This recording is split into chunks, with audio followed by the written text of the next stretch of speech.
Hey everyone, thanks for checking out this week's episode of Circus Time Review, pre-review when it comes to box office. My partner in crime, AJ, and I will be going through our predictions, reviews, and recommendations from last week, and also the releases that are coming out this week. But of course, I want to introduce him. We got oh, sorry, I have an echo coming on here. AJ, thanks for joining us here. Thanks for coming back. Thanks for having me. Always a pleasure. We're going to keep this as consistent as possible. So if it doesn't happen every week, don't cry, but we'll keep it happening as often as we can. But the first thing we're going to jump into is one of the releases coming out this week. So give everyone our recommendations, our previews for this week. The first thing that's going to be coming out this week, we got The Accountant with Ben Affleck, starring Ben Affleck with Anna Kendrick, J.K. Simmons, John Barenthal, and John Lithgow. I haven't heard from John Lithgow in a while, but this is going to be about Christian Wolff, played by Ben Affleck, who's a mathematics savant, they say. So he started his own small town CPA office as a cover for some other forensic accounting that he does for some criminal organizations. And so J.K. Simmons is a treasury agent. He's trying to figure him out. So now it's all about whether or not Ben Affleck can protect himself. So I think the movie looks like it's got some pretty good the trailers that I've seen look pretty decent. I'd say it's more of a mixture of Jason Bourne and maybe some Good Will Hunting. But what do you think so far? The early reviews are good. It's got an early score of 8.2 on IMDb, which is promising. The movie looks cool. It looks, Anna Kendrick doesn't normally pick crappy projects, and Ben Affleck's track record as of recently has been pretty good. So yeah, it's more just kind of more proof that he's a box office draw outside of Batman and like other ones that he's been in recently. For sure. So the movie's got a $44 million budget. So what do you think on the opening? Do you think it's going to get close to that 44? Probably get like a 15, 20 starting out.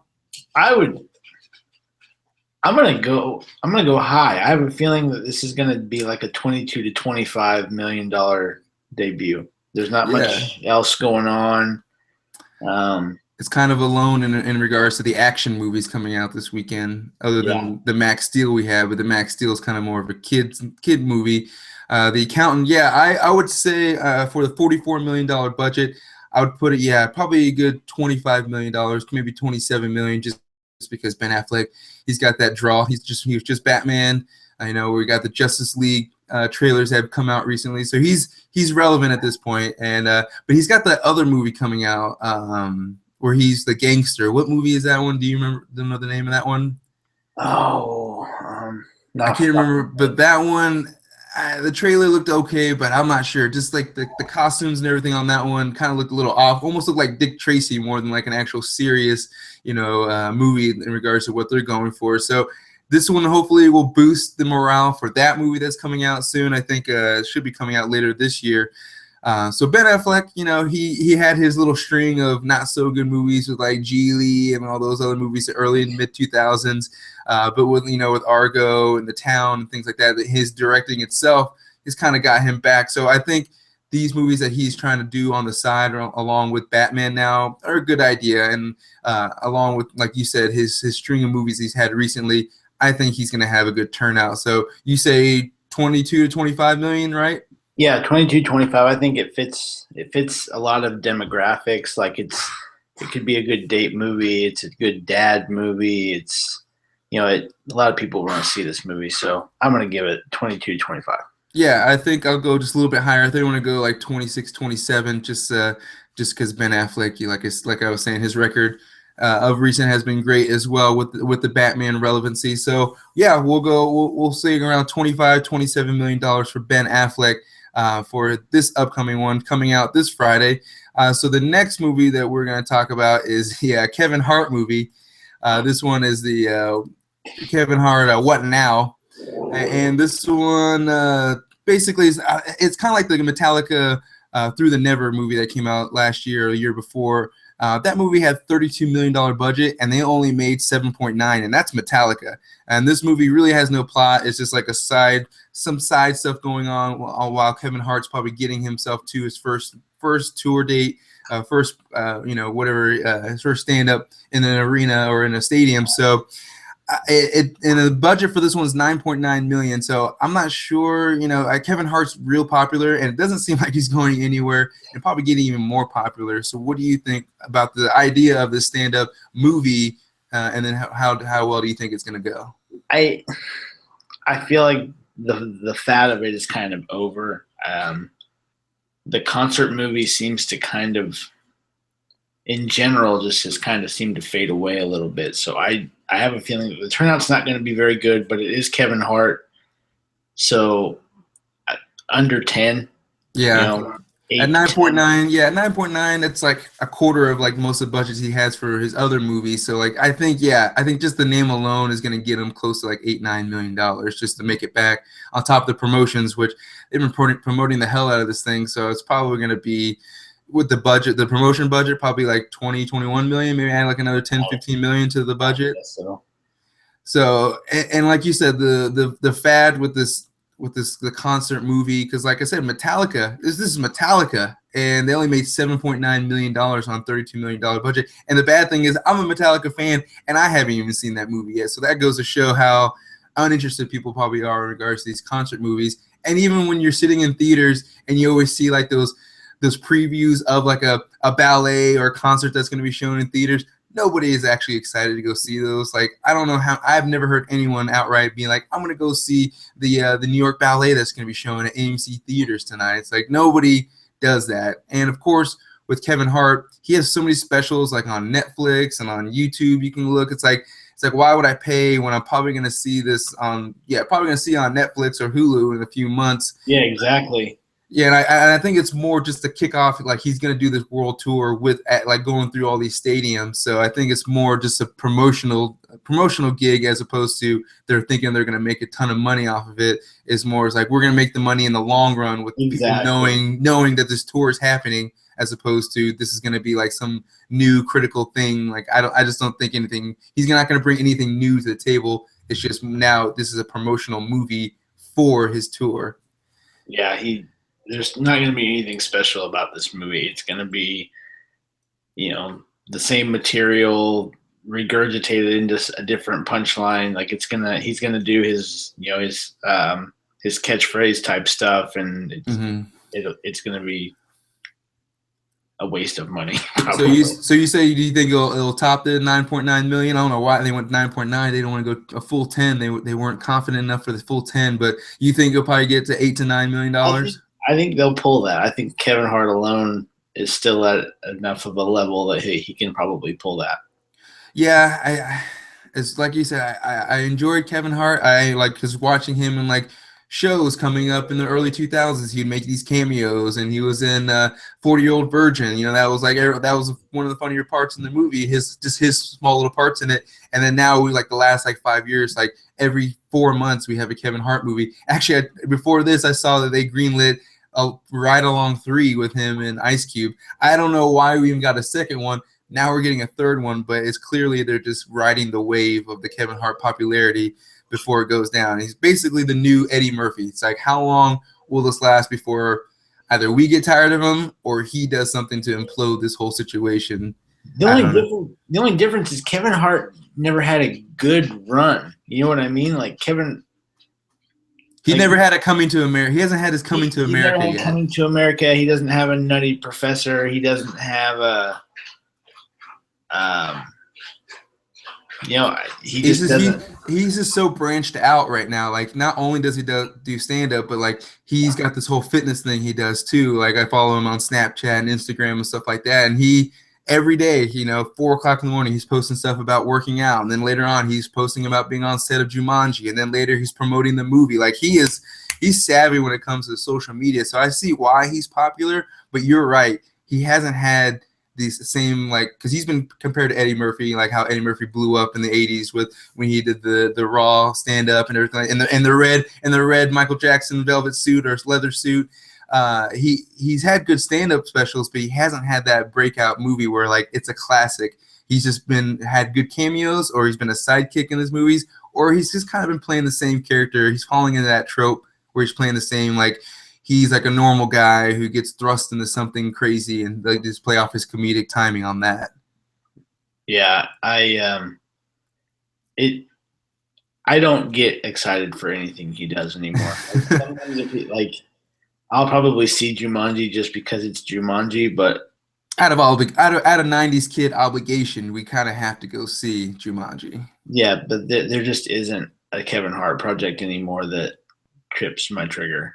No, and then if he did do something like, he played multiple characters like Eddie Murphy, everyone just be like, you're copying Eddie Murphy's career. You're trying to like do exactly what he did for longevity or something like that. Even though even Eddie Murphy couldn't live forever. It wasn't like, what was it, Haunted Mansion, and what was the other movie he did? Daddy Daycare. Yeah, Daddy Daycare. Like, though he had a real bad string in the mid 2000s, early 2000s, where it's like, yep, sorry Eddie Murphy, you Yeah, just don't have it anymore. So I'm wondering when that's going to happen with Kevin Hart, because as social media savvy as he is, it's just like, at what point are people going to like just plateau? It's like, okay, we get it, just do stand up, or maybe just kind of slow down on everything. But just like with anybody who's making a ton of money, being popular, they're not going to slow down until the money stops flowing, I guess. So exactly. just like with everything, money talks. So when we stop going to see Kevin Hart movies, then maybe he'll stop making them. But you say $8 to $9 million for this 9.9 million. I'd say the trend is done like you say. I say it's probably going to come in like 6 or 7, and then it'll just kind of trickle in, maybe over 10, 15 million as the weeks go on. But I think like it's just more of a promotion for his world tour. So they're looking for the money on the back end, not up front with this movie. So we'll see how Kevin Hart fares with this weekend. It's the only real comedy, I guess, coming out this weekend. So if that's anything he has going for him, is the only comedy situation that's being released this weekend. But the next one I want to talk about, we had Max Steel coming out. This one is based off of a TV show, or actually it was a Mattel action figure that was formed into a TV show, a CGI cartoon that is now being revamped into the movie. And it's about this teenager, Max McGrath, and an alien companion, Steel, and they are like they bond together, and that forms this Power Ranger Iron Man looking thing right here. And basically they just they're unlocking all kinds of secrets about themselves, trying to find the truth about some force threatening the world. It's pretty generic. It's nothing new or inventive, but this movie got like a PG-13 rating. People were expecting it to have an R. When I first saw the first trailer for this movie, I was intrigued for the first few minutes, but then you could tell it looked more like almost like a fan movie. Yeah, with a good budget, but not like quite like polished like a big budget. So what did you think when you first saw this movie? Did you know about Max Steel before, or is this like your first introduction? I feel like I probably read something on a headline several months or a year ago or something, but I didn't know much about this movie. And then I watched the trailer, and I'm not impressed. Like it doesn't. It seems pretty generic. It seems like a straight to video or like a Netflix exclusive movie or something like that. Yeah, it's something you definitely will see streaming right off the bat, or like you said, straight to DVD. They don't even have a budget. I couldn't even find a budget for this movie, so I don't know if they're just hiding it for whatever reason. I'm guessing it's got to be $75 to $100 million just because of the effects and everything they're going to have in this movie. I mean, let's guess. What do you think the budget is for this movie? I'm gonna go 80. Yeah. I mean, what has happened to Andy Garcia? Like, I was just gonna say, I was like, it's the people who it stars. It's got this Ben Winchell, Josh Brenner, and then I was like, somehow Andy Garcia got roped into this movie. So, yeah, I don't know. I was just watching him on Ballers. Did you ever watch that show on HBO? I've never seen that show. It's a ripoff of Entourage. It's kind of like, I started watching it with The Rock. And I was like, all right, I'll watch some of it. It's not great, but it's entertaining enough. And Andy Garcia's in the show, and he's got the old Latino like white beard and the slick back hair and the glasses, being all suave. I was like, man, Andy, you really know what you're doing nowadays. And then I saw that he was in this movie. I was like, man, Andy, what the hell are you doing? Like, I was just like, I figured Andy Garcia at this point would have some clout in Hollywood, that he's basically turning into the new Kevin Spacey, because Kevin Spacey is like choosing projects to like pay for his houses at this point. Yeah, what like the cat movie, the talking cat movie. Yeah, it's like his a soul of somebody's in this cat or whatever, and I'm Yeah, like, how does Kevin Spacey go from who do you owe a favor beautiful? to? Yeah, exactly. Like someone knows a secret about Kevin Spacey that he doesn't want out, so he's doing all these ridiculous movies to keep the secret from coming out. Because I honestly don't know why he's choosing those movies. The same with Andy Garcia choosing this movie. It's kind of like, yeah, I think they owe someone favors. It's like one for you, one for me, even though Yeah, the one for you is really terrible. So maybe they're trying to get another movie, that a passion project off the ground or something. This is the only way they can do it, is by attaching their name to this really, really mediocre project that, maybe will add a couple $1,000,000 to the box office just on the name alone, just for them being in it. So we'll say 80, we'll say 75, $80 million for the budget for this one. So what do you think it will get for the first weekend? I think if this tops 20, that it did well. I'm Yeah, thinking 15 to 18.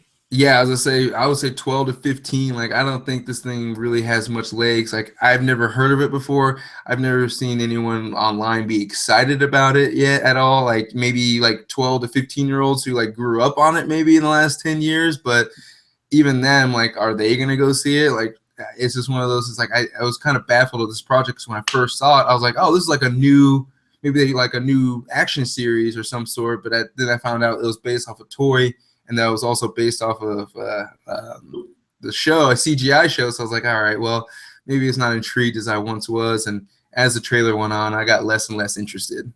Yeah, it does not.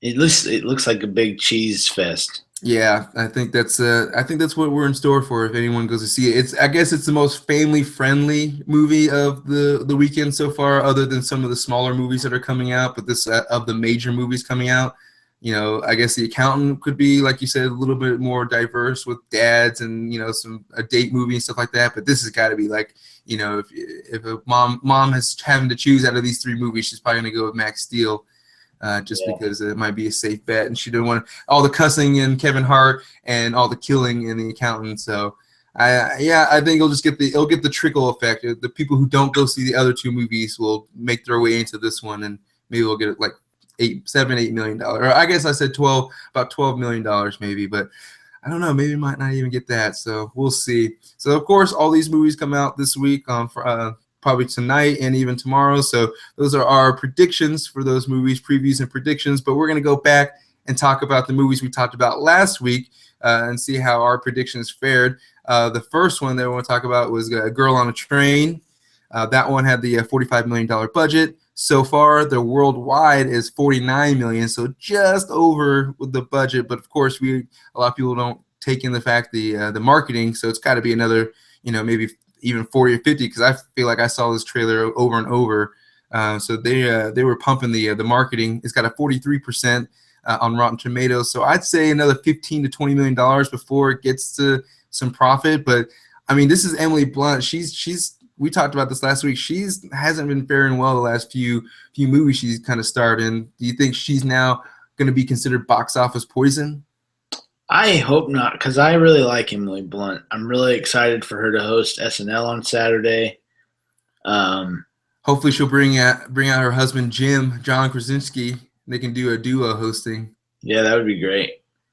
But I think she's kind of like the female John Krasinski. Like everybody likes her, But they don't but want to put you her in just a can't like. carry a movie. Like Edge of Tomorrow, she had Tom Cruise. Like I thought she was awesome in that movie. she's perfect in like a lesser, like the 5 Year Engagement, for example. Like Mm-hmm. Jason Segel also carries her in that movie. Like I just don't think that she's strong enough to. She's like a poor man's Anne Hathaway. Yeah, that's a good comparison, especially when they're in Devil Wears Prada or whatever, the same movie at that movie she didn't even want to be in, but she was forced under contract to be in. Yeah, I agree. She is like the poor man's Anne Hathaway. She when she's been in the right roles, like with Edge of Tomorrow, I was like, I can't wait to see her in something else. And then she was in like the Huntsman movie that we talked about. I was like, not so great. Even the trailers, I was like, this looks terrible. Like her performance doesn't look great at all. And then she was in Sicario, which was a great movie, but they're gonna make another one without her. So that doesn't really fare very well, even though Benicio del Toro was sort of the standout in that movie. But she did. I still liked her performance in that movie. It's just I guess there really isn't much more for her character, so maybe that could have something to do with it, or just could be like, we have a more interesting character we'll move on to with Benicio del Toro's character.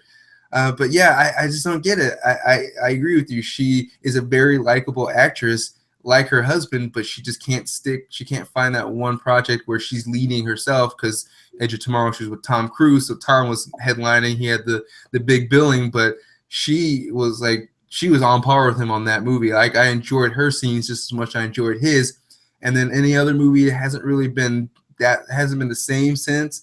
A few movies, Sicario, like I said, she did great, but she's kind of more like I guess neutral in that movie. She wasn't like her emotions weren't over the top. She was more just kind of just there for the most part. But yeah, I don't know. They need like $15 to $20 million more probably to at least start making that profit back. And I guess a lot of the reviews have been like people are having some mixed reviews so far in the movie in regards to like how close it is to the book, which we should know nowadays that if they're going to adapt something, it's probably not going to be close to the book or very close. What do you think? It's just kind of the risk you take when you want to see this book that you love get made into a movie. You have to understand that there's going to be liberties taken to make it workable on screen. Like, some of the things that you love about a book probably aren't going to be in that movie. Like, you realize you're taking a 300-400 page book and you're putting it into a 2.5 hour movie. Everything can't be in there. Yeah, and like one of the main things people were complaining about is like, I guess the book it's set in London, but in the movie it's set in America, so people were just like, what's going on? I'm like, it's just the setting. Like, I thought people were gonna complain like they changed the ending or they changed like how everything was set up or something. But yeah, it's just some people were complaining about some small details. But like I said, it's got 43% on Rotten Tomatoes, so it's not certified at this point, but it's still got some time to make that money back, extra $15 to $20 million. So we'll see on that one. We'll move on to the next movie we talked about last week. Was the middle school worst years of my life. Had the $8.5 million budget. It actually made $9 million, so it actually did pretty decently. Wow. Yeah, and so maybe like another $10 million, and it could be on the good profitable size. It's like a horror movie. It has nothing of a budget, so it just needs to make like 20 million and it's fine. So what do you think? What do you think happened? Do you think there's an influx of teenagers going to see this movie, or just like bored families last weekend? I'm guessing like middle school kids are going to see this movie. I guess, and maybe it's just a lack of nothing else to see. I don't know. Yeah, I mean, I have none of the actors I know except for the principal. He's obviously like he's been in a few movies that we've seen. I can't remember his name. He was the principal on Eastbound and Down, and what now? Andy Daly. That's his name. Yeah, and he does the CarMax commercials now too. And so yeah, maybe that was the draw. Maybe some people actually liked him, but I don't think he's that big of a name that people are going to come, throw $9 million to come see him. So yeah, I think it was like another trickle down movie. It got audiences who didn't want to go see maybe The Birth of a Nation and some other more harder content in regards to this is just straight up like a kid movie, I guess you could say. So yeah, with $9 million maybe in this first week, and it'll probably get another, I would say, 5 to 7 million over the next few weeks. So it's gonna look pretty good. I don't know. You said it was a book series, right? I believe so. So they're gonna be diving deep and like probably making more of these movies. So we actually may see a sequel to Middle School Worst Years of My Life, which is something I didn't even think was even possible. So I'm not sure. Like I said, I don't know any of the actors, any of the kids. So we'll see how that goes as well. The other one I wanted to talk about was Birth of a Nation that came out last week as well. That one was a $9 million one. So it was on it was $9 million on the $10 million budget. So it's just under what it needs, but of course it probably needs another $10-15 million. But we talked about the controversy last week. Do you think the controversy helped or took away from the box office? I would say that it probably kept people from going. Um, with the content of the movie, I don't think that that kind of thing is going to draw you, but I think it will keep you from going to the movie. You saw the movie, right? I haven't seen it yet. I actually plan on probably seeing a few movies this weekend. Need to catch up on a few things. Been dragging, but yeah, I think I'm gonna try to catch that this weekend. I've heard of mixed reviews, but I guess people more like had higher expectations because of the Oscar talk and the whole everything surrounding it. But people are like, yeah, the movie is good, but it's not like hyped to what it's supposed to be. But it's not bad. So yeah, I'm excited. I'm not excited, but I'll go see it with a little bit more open eyes. Um, Now that I just did a video today about the Nate Parker, the director, and the whole allegations and how he handled it. It wasn't the smoothest way to handle these allegations, but I think that might have had some effect too because he went on multiple interviews with like Steve Harvey. He's on the Good Morning America. He did his rounds, and like in every interview, he was given direction on how to answer, these questions, and they came up about the sexual allegations, and he just went off the script and just kind of did this thing like he's like, I've already answered this question a lot. I'm not going to do it again. I'm not going to apologize. Like, just came off as like an arrogant, kind of like naive in regards to the effect that the way he's handling is going to do. So yeah, I think the situation with him really did affect the box office, and with most Oscar movies, they're not looking for the movie that made a ton of money, but it's still they're still looking for, you still have to have the critical background has to come, and also on top of some money too. So I think, like you talked about, Fences is probably going to step in with Denzel Washington for the main, I guess you want to say black Oscar contention for this movie, so they can, I would imagine, combat the whole Oscar so white from last year. So yeah, it's unfortunate because as the movie was getting hyped up for so long, everyone's like, yeah, this guy directorial debut, yeah, he's definitely going to win his first one, and that's not the case at this point. So yeah, now moving on to one of the last few ones we'll talk about was staying in the theaters was the Miss Peregrine. That movie, I believe, if I'm not mistaken, yeah, it had a $145 million international out of the $110 million. So it's looking pretty solid on its third week, I believe it's out there. So maybe like another $10-15 million, and it could really maybe. Is this a book too? You said this is a book too, right? I think there's 3 books. So Tim Burton may have found his next Alice in Wonderland. He can basically get worse with the movies as they go along, possibly. I watched Beetlejuice 2 days ago. I was jealous. I saw that. I was like, I do need to bust out the Beetle. I think that Tim Burton was better off when he had to use practical effects as opposed to having all of the CGI at his fingertips. Just too easy. Yeah. It's like the George Lucas effect from the first Star Wars, where he was like, he had no budget and they had to make things work, and like he's getting all this pressure to make what he had work, and we get Star Wars: A New Hope, and then we get to the prequels when he's getting money thrown at him, he gets to do whatever he wants, and we get CGI and green screens all over the place. So yeah, I think you're right. Tim Burton worked better when he had less. Yes. So what were you gonna say? Beetlejuice is so great, and there's no CGI in it. Yeah, it's all, if they have anything, it's like forced perspective or it's miniatures. So like, and those are the movie. Of course, everyone talked about the good old days, but seriously, like the forced perspective, the miniatures, everything like that in the '80s and early '90s. Actually, like I really enjoyed. And now that we have the technology, I don't see why they're not utilizing that stuff better than what they did. We still get movies that utilize it, but it's kind of like if the screen is like, they use some practical effects somehow in the background, there's computer effects to make something in the back look different or something. There's always an effect in a shot that a lot of people don't notice nowadays.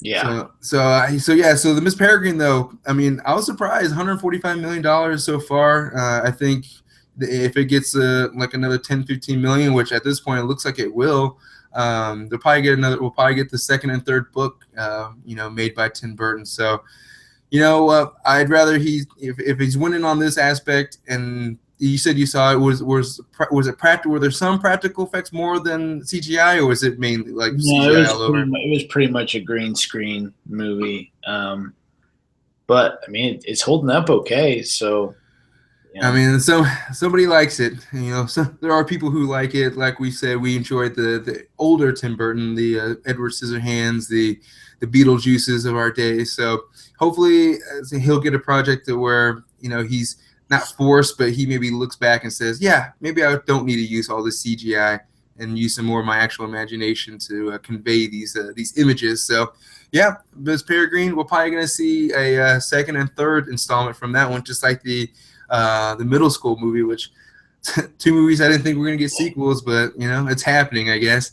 And the last one that we'll talk about is you can't see it, the Deepwater Horizon with Marky Mark, $110 million budget. This one only got $69 million so far, and yeah, it's not gonna. I don't think it's gonna make that $110 million back. Especially, I think you said last week, it's not really an international type of story. Like it's more of a domestic, a tragedy that America went through. So not a lot of international people are probably gonna be that interested in this movie. So at $69 million, do you think it's gonna trickle into 100, or you think it's probably plateaued?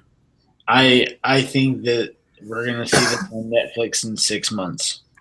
Yeah, I think. I hope And I'll watch it then. Yeah, I'll watch it then. Yeah, I'm not. I've heard good, like you said, I've heard good things about it. I just I'm not intrigued enough to put money into go seeing it at this point.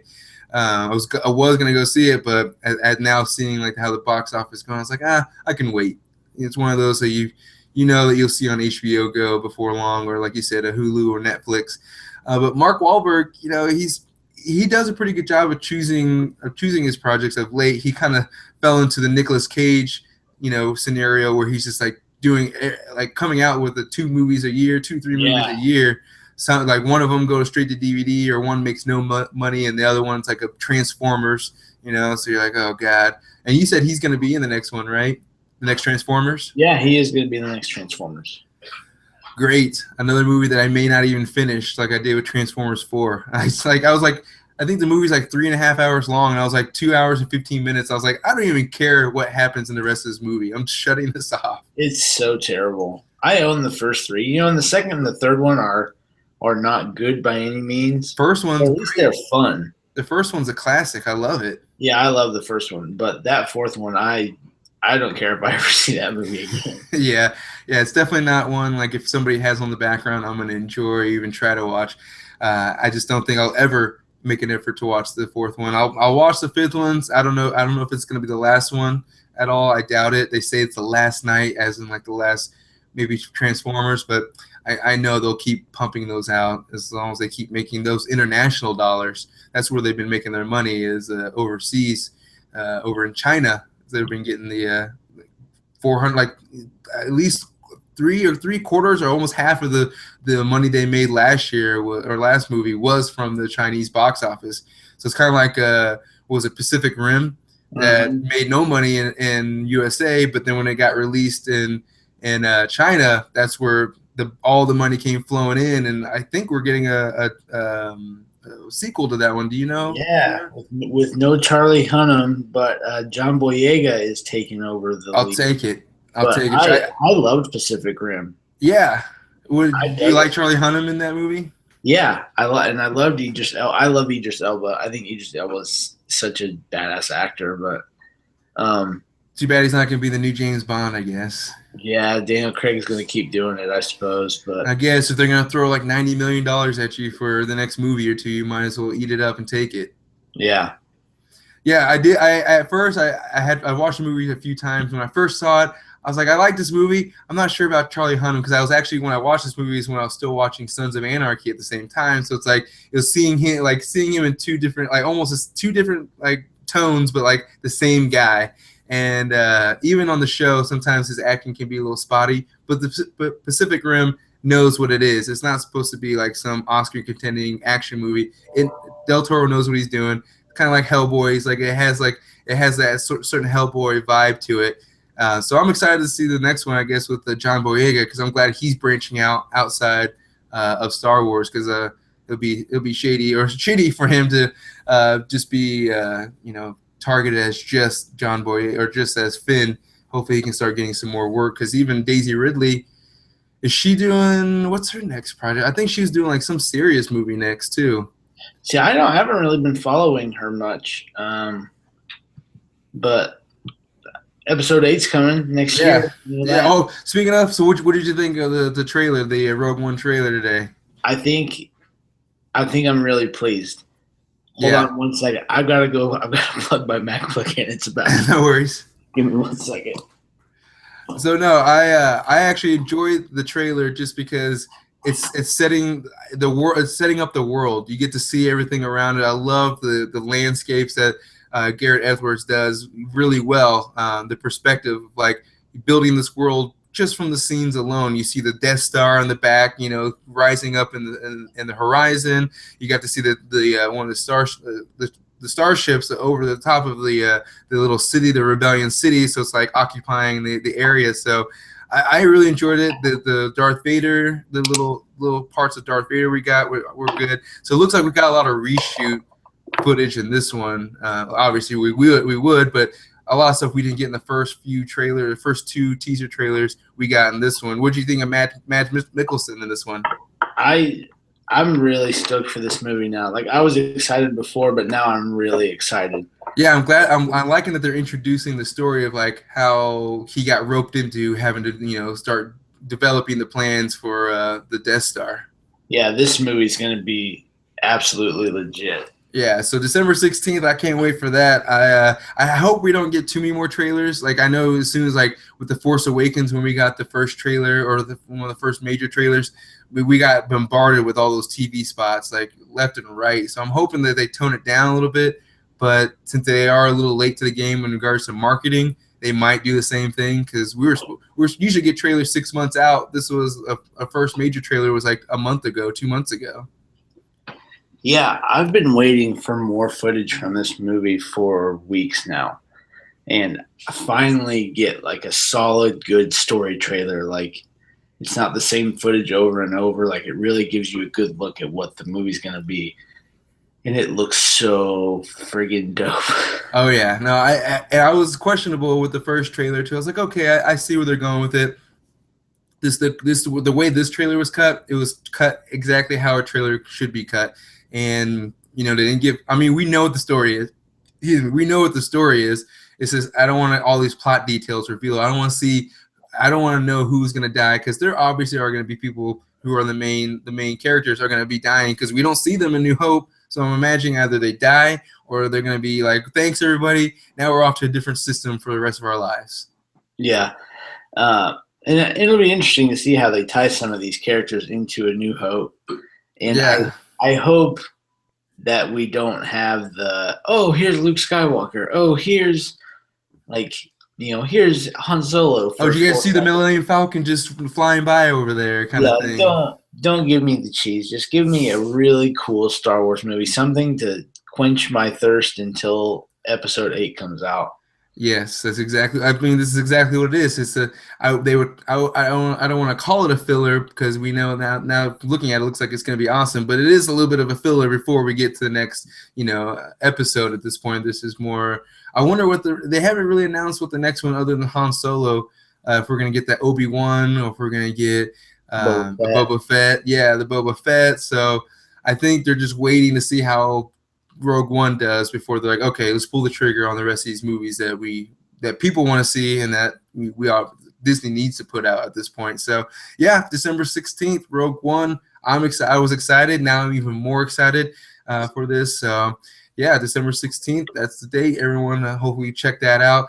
I'm guessing that itself will probably make the first weekend. What Star Wars made almost 200 million the first weekend or whatever. Just over 200. So I guess this one would make maybe like 140, 160. What do you think? I would guess so. I would guess we're probably looking at 150, 175, something like that. Yeah. Just because it says Star Wars on it, and how good it is depends on how well it holds up. Yeah, exactly. I think it's just going to be that return factor. How many people are going to go see it multiple times, like with Star Wars: Force Awakens? Hell, I saw Force Awakens I think like 6, 7 times before. I think I saw it 6 times. Yeah, and then someone had leaked it online, so I watched it a few times online too. So I was like, all right, I put my money in, I'll watch it for free, kind Yeah. of thing. So that was my ass. That's how I looked at it, I guess. Well, that was everything I had for tonight. Do you have anything that you want to add? No, Rogue One is really all I wanted to talk about. We kind of touched on Doctor Strange and stuff, and Another one, Mads Mikkelsen. We'll see how he does in that one too. yeah, early previews said it looks cool, so I'm Yeah, excited. the trippy footage that people got to see. Apparently, people were like, "You have to see it in IMAX," kind of thing, or 3D. I guess this is one of the few movies that like it's tailored for 3D, so you have to see it in 3D. So I don't know. You got the glasses, so I don't know how you're putting the glasses over the glasses type of thing. 3D. I've seen enough movies in 3D. I saw The Force Awakens once in 3D, and it's it doesn't. It's not worth the extra couple bucks to me. I have yet to see one that other than Avatar that I'm like I'm really Yep. glad I saw that in 3D. That's the only one I can go back to is Avatar, and then like a few scenes in Force Awakens when one like there's that one part where the ship is like coming out of the screen, basically the slow starship. That Yeah, was like I was like I like did one of those like whoa, that's the best effect I've seen in a long time for 3D. So when they use them right like that, I like it. But like when the Hobbit, when they're adding like bees and stuff in the background, I'm like, please don't insult my intelligence or insult my wallet by making me pay $6 extra to watch bees fly around yeah. unnecessarily. So, yeah, I mean, I'll see it enough times that I'll check it out in 3D too as well. So, well, so that's the episode for this week. We're gonna try to do this, like I said, weekly as much as possible. So that was our predictions, previews, and reviews and recommendations for the box office. So do appreciate everyone checking in. AJ, let everyone know where they can find you online. You can find me on Instagram and Twitter at Naj_TV. You can find me on YouTube at Naj TV, and you can find me on Snapchat at Naj Kofelt. Very nice. And you say you have some videos or anything else coming out recently? I've got some stuff I've been working on. So Oh yeah, you're right. You're starting to film the web series here yeah, soon. the new web series. So we're starting to work on that, and I'm really excited to show it to people. Well, nice. Well, let us know. We'll definitely promote that as well. You can find me at YouTube and Twitter and Instagram at Circuits of Time Review. We've just been pumping out some videos. We got the podcast. We'll try to pull a podcast out tomorrow. We just did a perceptive retrospective today on top of today's box office. So I've been busy, but I'm going to keep staying busy as much as I can. So check out those videos as they come along. But again, thanks everyone for checking out tonight, and be excellent to each other.